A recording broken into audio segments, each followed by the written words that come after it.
Si tu es passionné par le cinéma, tu es au bon endroit. Chaque semaine, je te propose des résumés de films captivants. Abonne-toi et n'oublie pas d'activer la cloche pour ne rien rater. Un jour, l'océanographe Tom, sa femme Julia et leurs deux enfants Cassie et Ben partent en voyage sur un yacht dans la mer des Caraïbes. Alors que Tom et Ben sont occupés à pêcher et que Cassie est absorbée par son gadget, Julia décide d'aller nager. Soudain, quelque chose la perturbe. Julia regarde autour d'elle, mais la mer reste aussi calme que d'habitude. Pourtant, elle ressent une inquiétude distincte, comme si quelque chose de grand et dangereux tournait autour d'elle. En même temps, les instruments sur le yacht commencent à se comporter de façon étrange, mais Tom, trop absorbé par la pêche, n'y prête pas attention. Pendant ce temps, Julia se sent de plus en plus mal et finit par se noyer. Elle crie, mais la famille ne l'entend pas. L'eau semble se déplacer et l'attirer plus loin du yacht. Alors que la situation devient critique, Tom entend enfin sa voix. Il se précipite à la barre et dirige le yacht vers Julia, maintenant éloignée. Tom plonge dans l'eau, et avec l'aide des enfants, il la ramène à bord et la ranime. Tom est en colère car il demande toujours que les nageurs préviennent les autres avant d'entrer dans l'eau. Julia s'excuse et l'incident est bientôt oublié. D'ailleurs, la famille a une raison de célébrer, c'est le 13e anniversaire de leur fils Ben. Tom allume les bougies sur le gâteau, et tout le monde félicite Ben qui reçoit des cadeaux, pendant que Cassie prend une photo de famille. À ce moment-là, le petit ami de Cassie l'appelle. Il lui parle de la baignade, mais soudain, une tempête violente commence en arrière-plan. Cassie s'inquiète, mais son petit ami la rassure qu'il est en sécurité. La connexion se coupe. Cassie informe ses parents de la tempête sur Terre, mais tout le monde ressent des secousses. Il se précipite sur le pont et voit d'énormes carcasses de baleines remonter à la surface autour du yacht. Tom explique que parfois les baleines se désorientent pendant les tempêtes, mais ces animaux poussent le yacht, menaçant leur sécurité. Tom plonge dans l'eau et revient rapidement à bord, blessé. En essayant de comprendre ce qui se passe, il s'est coupé sur l'hélice. Julia recoule la blessure à l'épaule de son mari, et il explique que les axes du yacht semblent tordus, probablement à cause d'un coup de queue. Il leur sera désormais difficile de repartir. Plus tard, Cassie tente de rétablir la communication, mais il n'y a pas de signal. La radio ne capte aucun message non plus. Tom commence à calculer leurs provisions, il y a assez d'eau pour environ 4 jours, pas plus. Mais ils étaient sur une route maritime, donc quelqu'un finira par les trouver. Cependant, des sons inquiétants proviennent de l'extérieur, et quand la famille sort sur le pont, ils voient des objets lumineux tomber du ciel. Ils tombent de plus en plus près, et Tom, prenant un risque, démarre le moteur. Il parvient à éloigner le yacht du prochain météorite, mais le moteur est finalement endommagé. Le prochain objet tombe si près que la famille voit qu'il s'agit de satellites artificiels de la Terre. Un vent violent commence à souffler, et les instruments deviennent fous. La famille terrifiée se cache à l'intérieur du yacht, qui est secoué par les vagues. Ils enfilent des gilets de sauvetage et se préparent au pire lorsqu'un étrange bourdonnement se fait entendre,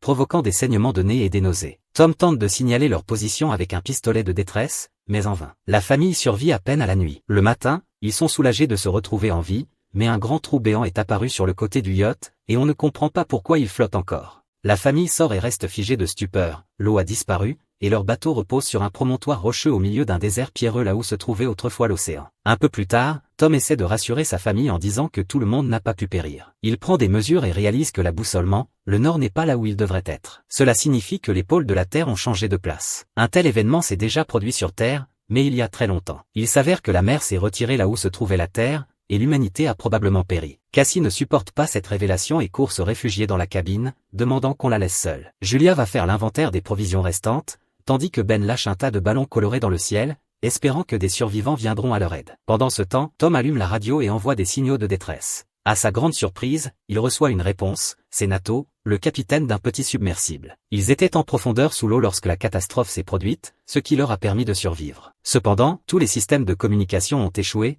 et attendre des secours est futile. Selon ses calculs, la mer reviendra dans environ une semaine, et ce sera brutal, alors l'homme leur conseille de trouver un terrain plus élevé et d'y rester. Julia ordonne aux enfants de préparer leurs affaires. Tom demande directement au capitaine s'il peut sauver leurs enfants. Nato explique que le submersible est très petit. Malheureusement, le partenaire de Nato est décédé, et il ne peut emmener qu'une seule personne. Après quelques négociations, Tom convainc Nato de prendre les deux enfants et lui fournit leurs coordonnées. Tom trace une route sur la carte nautique et promet de rejoindre l'emplacement dans quelques jours.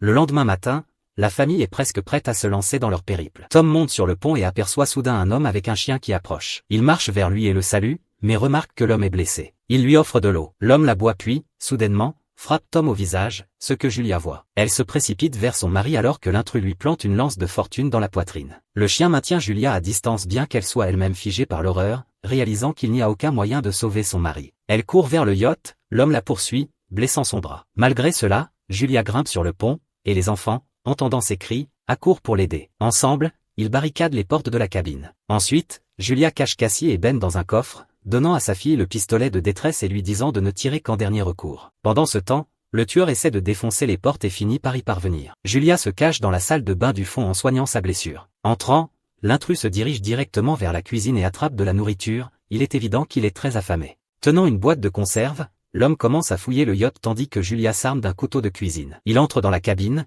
mais la femme saute par-dessus bord et se cache sous le yacht. Le tueur regarde à travers le trou, mais ne la voit pas. Cependant, le chien attaque Julia, l'obligeant à le tuer. L'homme entend le cri, sort et trouve le corps du chien. Entre-temps, Julia remonte à bord du yacht par le hublot de l'autre côté. Elle tombe directement dans les bras du tueur. Il la frappe, la jette sur un canapé et lui serre la gorge, avec l'intention de l'étrangler. Cassie assiste à toute la scène et réalise qu'elle n'a plus le choix. Elle sort du coffre et tire sur l'homme. Le coup l'envoie sur le côté, mais la fusée met le yacht en feu. Julia ordonne aux enfants de fuir pendant qu'elle se faufile dans la cuisine. Le tueur, seulement blessé, essaie d'attaquer de nouveau. Préparé et saute par-dessus bord, où Ben découvre le corps de son père. Cassie court vers le cadavre et éclate en sanglots. Julia embrasse son mari défunt, mais voyant le tueur sauter du yacht en flammes, elle prend les enfants et s'enfuit. Le bateau explose derrière eux. La famille court à travers le désert pierreux et trouve bientôt refuge dans un canyon rocheux où coule un ruisseau. Cependant, l'eau est salée et impropre à la consommation. Cassie partage une petite quantité d'eau avec son frère, mais il refuse de boire. Le garçon se sent coupable,